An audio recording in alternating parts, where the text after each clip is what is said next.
الحمد لله وحده والصلاة والسلام على من لا نبي بعده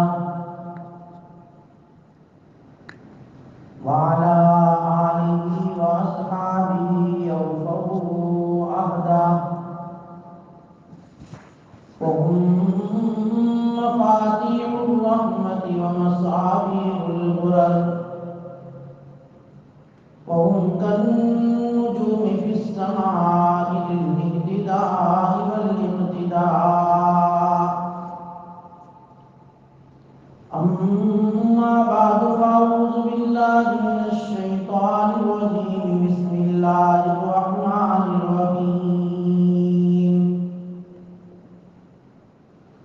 ولو أن أهل القرى آمنوا واتقوا لفتحنا عليهم بركات من السماء والأرض وقال الله تعالى في مقام آخر إن أكرمكم عند الله أتقاكم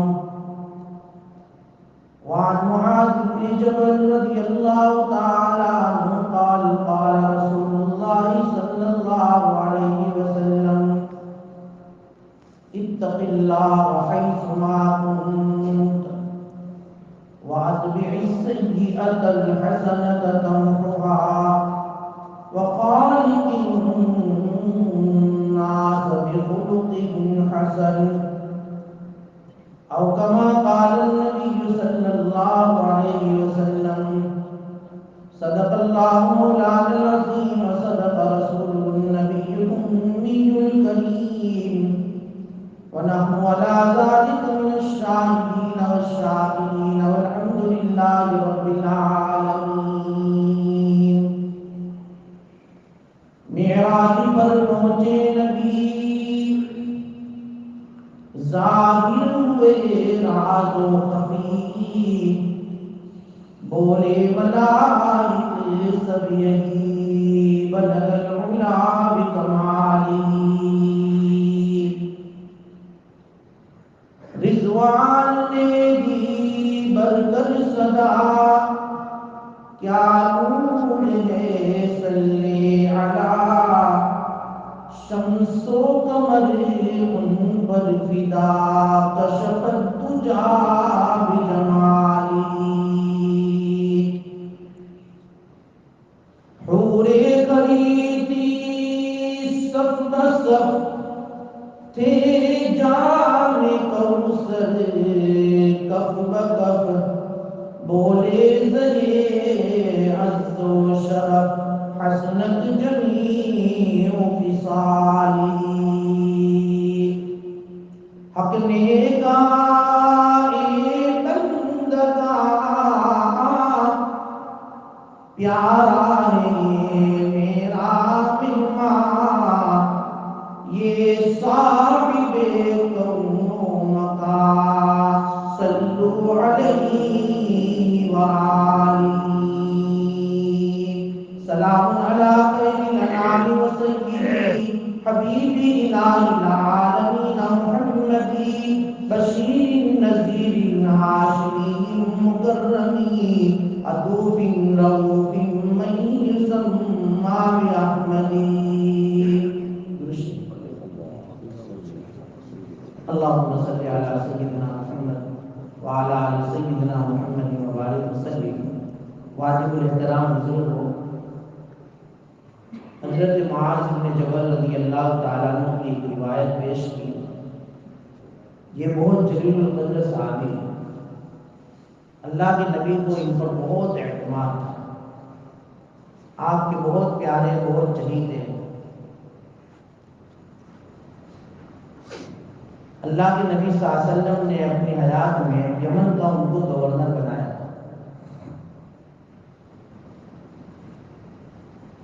اپنی زندگی کے اندر کسی کو کسی اسٹیٹ کا کسی صوبے کا گورنر بنانا یہ اس بات کی علامت ہے کہ اللہ کے نبی کو ان پر بہت اعتماد تھا. اسی لیے اللہ کے نبی صلی اللہ علیہ وسلم نے ایک بہت اہم اور مہم کام کے لیے انہیں روانہ کیا. مدینہ منورہ سے جب یمن جا رہے تھے، آپ علیہ الصلوۃ والسلام ان کو ودا کرنے کے لیے باہر تشریف لے گئے. وہ منظر بھی بڑا عجیب ہے. ابھی مجھے اس واقعے کی طرف نہیں جانا ہے. اللہ کے نبی بڑے اکرام کے ساتھ، دیکھو بڑے چھوٹوں کی کیسی جو ہے دل جوئی کرتے ہیں، ان کے حوصلوں کو کیسے بڑھاتے ہیں. کہ اللہ کے نبی پیدل چل رہے ہیں، حضرت معاذ گھوڑے پر سوار ہیں، روانہ ہوئے.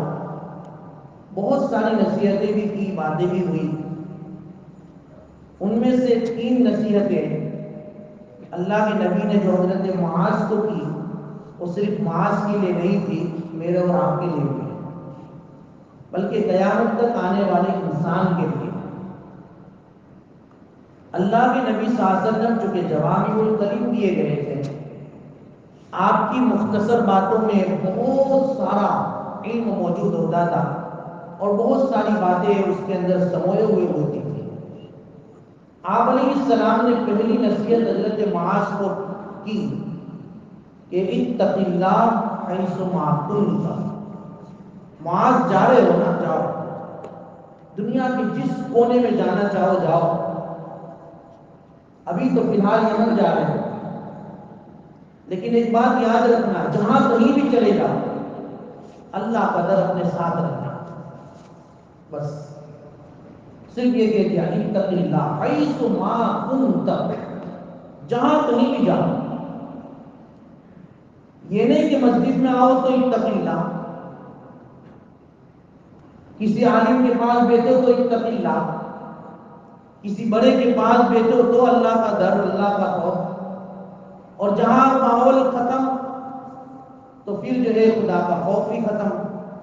یہ نہیں، جہاں کہیں بھی جاؤ، جس حال میں بھی رہو، جون سی بھی جگہ میں جاؤ، اللہ کا ڈر رکھو. آج میرے اور آپ کا حال یہ ہے، مسجد میں آتے ہیں تو اللہ کا ڈر، مسجد سے باہر جاتے ہیں تو اللہ کا ڈر نہیں. یہ شریعت اسلامیہ کی تعلیم نہیں ہے. اس کی مثال دوں میں آپ کو. ہم مسجد میں آتے ہیں، مسجد میں بیٹھے ہیں یا پھر جو ہے کوٹیات میں بیٹھے ہیں، باتیں کر رہے ہیں، اور کسی نے کوئی جھوٹ بولا تو ہم کیا کہتے ہیں؟ لا مسجد میں کیوں جھوٹ بول رہا ہے؟ مسجد میں ہو کے جھوٹ بول رہا ہے. تو کیا مطلب؟ مسجد میں اللہ کا خوف ہے، اللہ کا ڈر ہے، اللہ کا گھر ہے، وہاں تو جھوٹ بولنا ہمارے نزدیک حرام ہے. اور کوئی بولے تو اس کو بہت زیادہ مایوس سمجھتے ہیں. تو کیا یہ جھوٹ مسجد سے باہر نکل کر دکان پہ بیٹھ کر بولنا چاہیے؟ وہاں اللہ کا خوف، اللہ کا ڈر نہیں ہے. اس لیے اللہ کے نبی کیا کہہ رہا ہے؟ اتق اللہ صرف نہیں کہہ رہا ہے، حیث ما کنت، جہاں بھی جاؤ. گھر میں بھی بچوں کے ساتھ ہے، وہاں بھی اللہ کا ڈر. دکان پر ہے، وہاں بھی اللہ کا ڈر. شاپنگ میں ہے تو بھی اللہ کا ڈر، بائنگ میں ہے تو بھی اللہ کا ڈر. ہاں، ہر چیز میں اللہ کا ڈر. اور جب اللہ کا ڈر ہوگا نا تو پھر آدمی بہت سے گناہوں سے بچ جائے. بہت سے گناہ. دنیا کی کوئی بھی طاقت آدمی کو اللہ کی نافرمانی سے نہیں روک سکتی سوائے خدا کے خوف سے.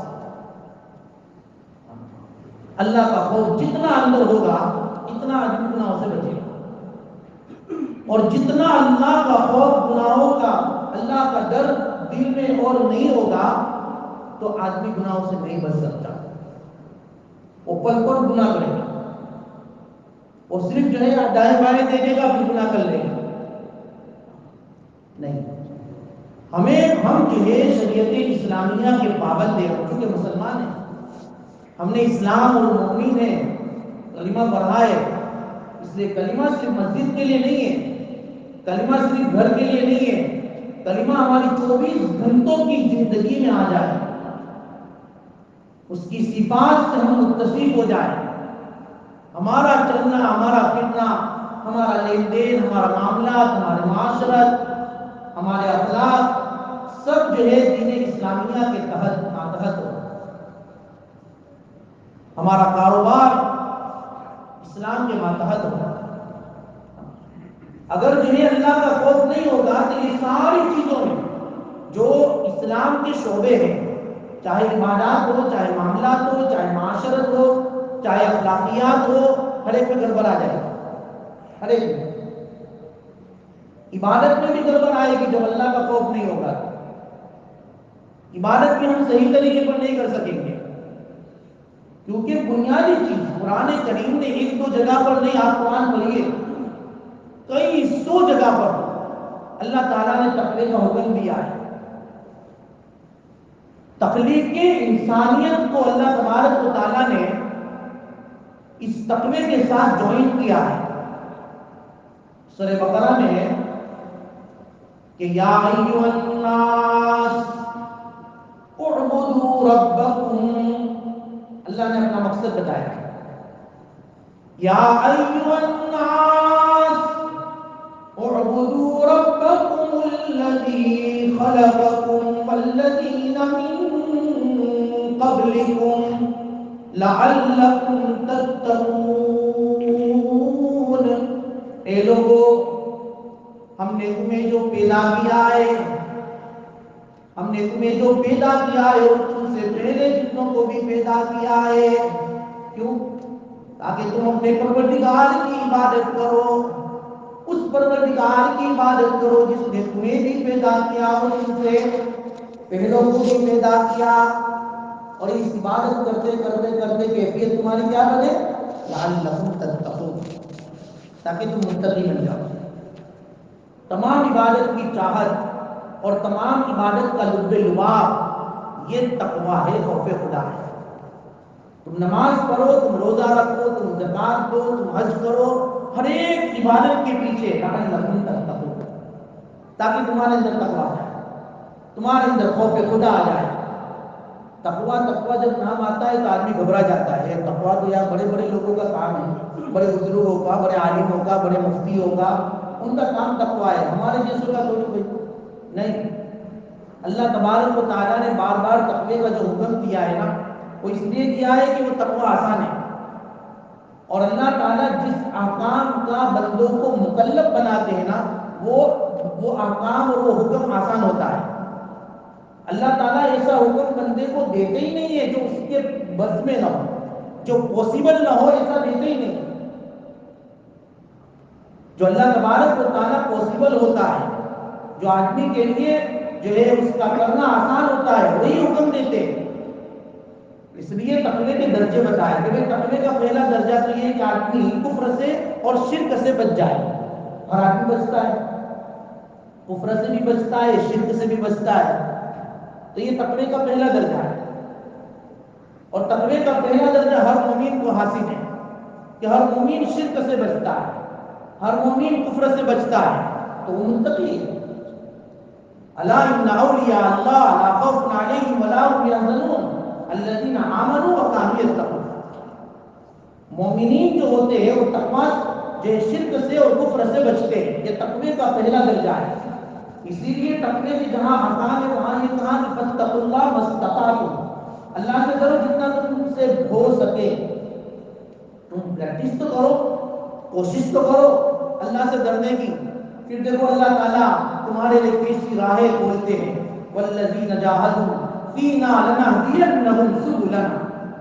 جب ہمارے راستے میں اور ہمارے دین پر چلنے میں آدمی مجاہدہ کرے گا، کوشش کرے گا، اللہ تبارک و تعالیٰ اپنے سے ملنے کی راہیں کھولیں گے. پھر اللہ اپنے سے ملائیں گے، اپنا قرب دیں گے، اپنی زندگی، اپنی دنیا کی نعمت بھی دیں گے، آخرت کی نعمت تو دیں گے ہی دیں گے، دنیا میں بھی لطف آئے. لیکن پرابلم یہ ہے کہ آدمی کو جو ہے نا نقد کیس اور جو ہے دکھتا نظر آتا ہے تو پھر ساری کیفیت ختم ہو جاتی ہے. بس آتا ہے تو آ جاتا ہے، پھر کیسا بھی ہے، پھر وہاں تقویٰ ختم ہو جاتا ہے، وہاں اللہ کا ڈر ختم ہو جاتا ہے.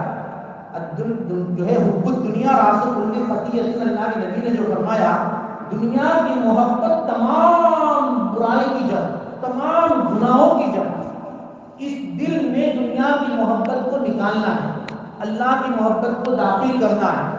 آدمی جب یہ کوشش کرے گا اللہ تبارک و تعالیٰ اس کے لیے آسانیاں پیدا کریں گے، اس کے لیے راہیں کھولیں گے۔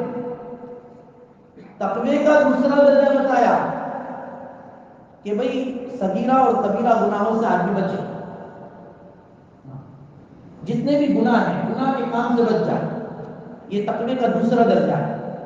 اور یہ بہت امپورٹنٹ ہے کہ آدمی ہر گناہ سے بچے، کیونکہ گناہ ہی ایک ایسی نحوست ہے جو آدمی کے چہرے پر بھی پڑتی ہے، جسم پر بھی پڑتی ہے، اس کے کاروبار پر بھی پڑتی ہے، اس کے گھر والوں پر بھی پڑتی ہے، بلکہ دنیا کی فضا میں بھی پڑتی ہے۔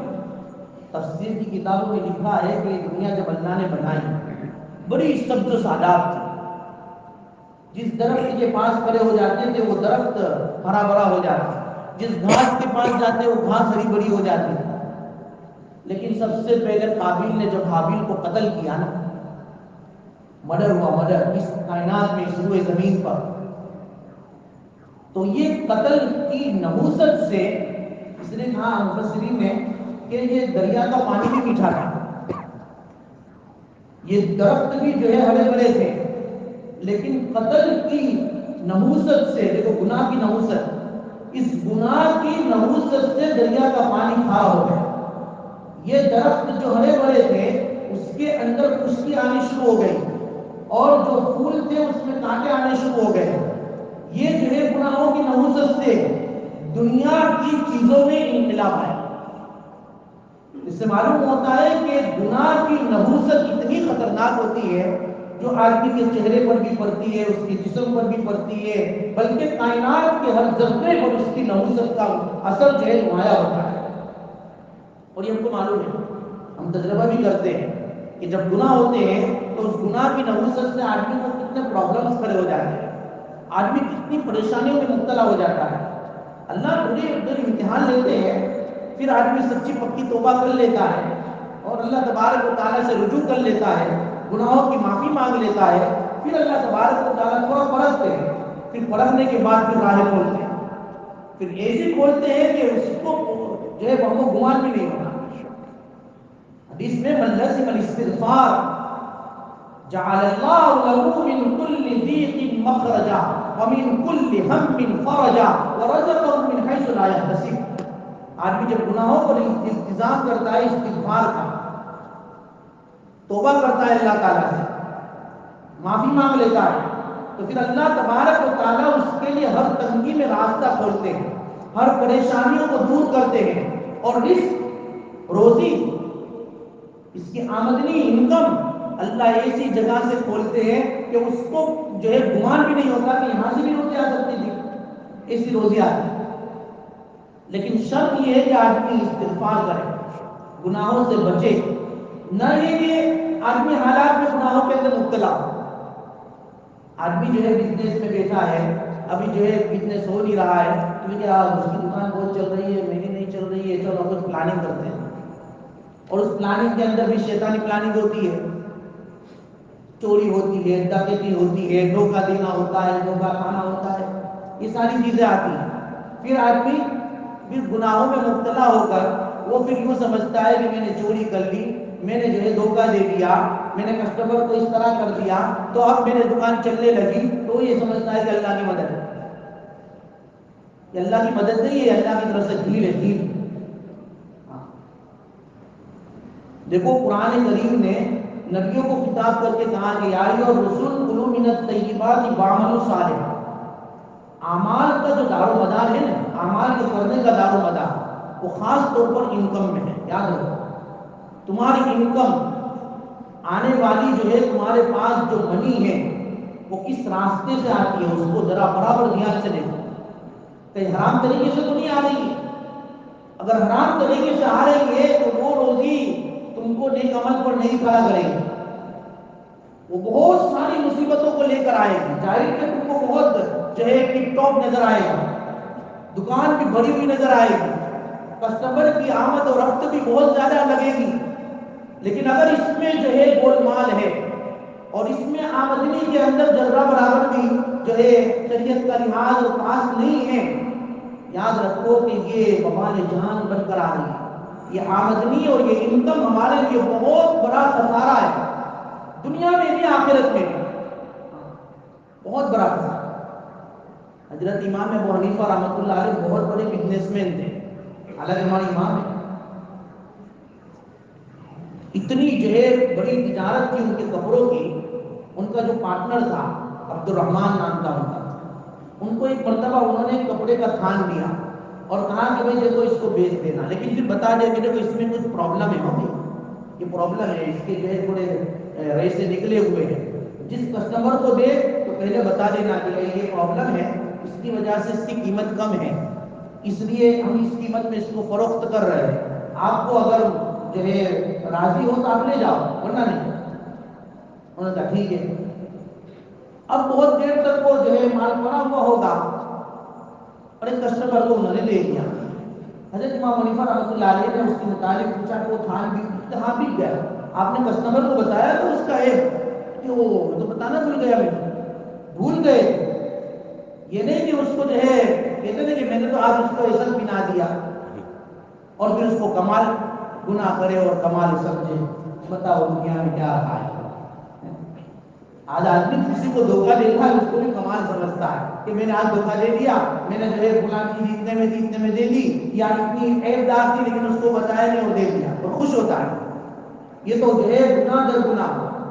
اللہ ہماری حفاظت فرمائے۔ دیکھو یہ بزنس والا طبقہ ہے، ہم تجارت کر رہے ہیں، ہماری تجارت میں ہم جو ہے برابر دھیان رکھیں کہ کہیں تجارت نبی کے طریقے کے خلاف تو نہیں ہو رہی، اور ہم جس ملک میں رہ رہے ہیں وہاں دیکھو تو صحیح حفاظت کا کوئی سامان بظاہر نظر نہیں آ رہا۔ کب آدمی جو ہے کب ختم ہو جائے کسی کو کچھ کہہ نہیں سکتے۔ ایسے ماحول میں بھی اگر ہمارے اندر خوف خدا نہیں ہوگا، تقویٰ نہیں ہوگا اور تجارت شریعت کے مطابق حرام کی بالکل خلاف طریقے پر ہوگی، کہاں سکون آئے گا، کہاں سکون آئے گا؟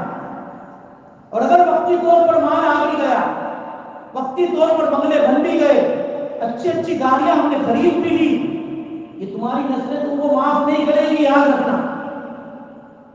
یہ نسلوں پر جو آفات آئے گی، جو مصیبتیں آئے گی، یہ کبھی معاف نہیں ہوگا۔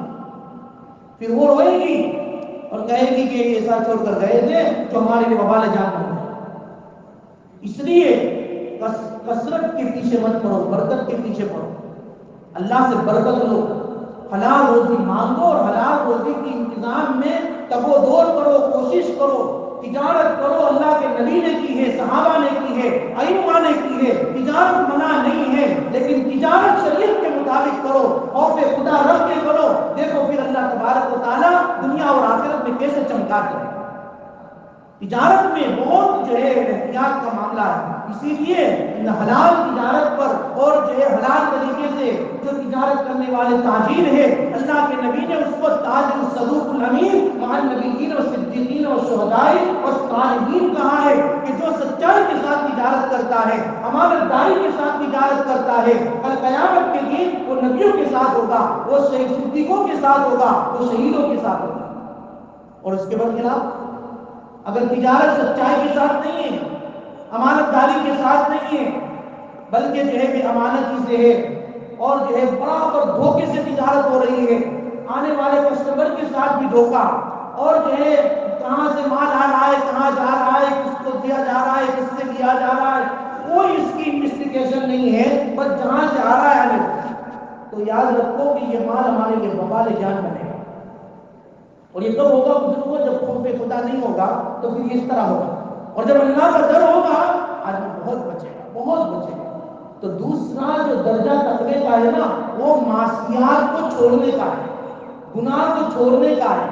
گناہ ہر قسم کے ہیں، تجارت کی لائن سے بھی گناہ ہے، بد نظری کے بھی گناہ ہے، بد نظری کے بھی گناہ ہے، آدمی بد نظری کرتا ہے یہ بھی گناہ ہے، آدمی بچے۔ معلوم ہے کہ بھائی بازار ایسے ہے، حالات ایسے ہیں، عریانیت کا ماحول ہے، لیکن تم بچ تو سکتے ہو، اپنی نگاہ جھکا تو سکتے ہو، ایسی جگہ پر نگاہ پڑ جائے فوراً ہٹا لو، دیکھو دنیا میں وقتی طور پر عزتوں کا مل جانا، دنیا میں وقتی طور پر مال کا مل جانا، آدمی جو ہے اس کو کمال نہ سمجھے اور اپنی قیمت نہ لگا لے کہ میرے تو معاشرے میں، میرے تو جو ہے محلے میں، میری تو سوسائٹی میں بڑی عزت ہے. نہیں، ارے یہ عزت غلاموں کی ہے.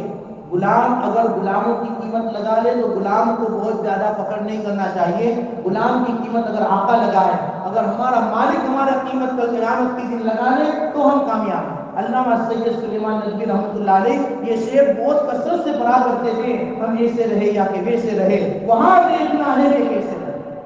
اصل تو وہاں کی ہے، وہاں ہمیں بننا ہے. حیات میں دو روزہ ہے، حیات میں دو روزہ ہے، 2 دن کی زندگی ہے. جیسے ویسے رہے، مسافر ہے، مسافر ہے، جیسے ویسے رہے. ہم تو مسافر ہیں، دنیا میں اللہ نے مسافر طریقے پر ہم کو بھیجا ہے. حضرت نبی کریم صلی اللہ علیہ وسلم نے کہا تم کی دنیا کانک غریب او عابر سبیل، ارے مسافر کی طرح رہو جس طرح مسافر رہتا ہے. اس کے لیے کوئی جو ہے بہت بڑی پلاننگ نہیں ہوتی ہے، وہ اپنا کام بتاتا ہے، ختم کرتا ہے، اپنے گھر چلا جاتا ہے. اس طرح دنیا کے اندر ہمیں رہنا ہے، مسافر کی طرح رہنا ہے، اپنے اندر تقویٰ پیدا کرنا ہے. اللہ کے نبی کی نصیحت کو پلے باندھنی ہے جو معاذ بن جبل کو اللہ کے نبی نے کی تھی کہ اے معاذ، جہاں بھی رہو، جہاں بھی رہو، شوق میں رہو، گھر میں رہو، مسجد میں رہو، کہیں بھی رہو، سفر میں رہو، حضر میں رہو، اتق اللہ، اللہ سے ڈرو. اللہ تبارک و تعالی ہمیں اللہ کا خوف، اللہ کا ڈر جو ہے ہمیں پیدا فرمائے اور ہمیں عطا فرمائے. اور تقوی کا دوسرا درجہ کیا ہے، تقوی کا کیا انعامات ہے، اور دوسری جو نصیحت ہے وہ انشاءاللہ تعالی یہ کریں گے. اللہ تعالیٰ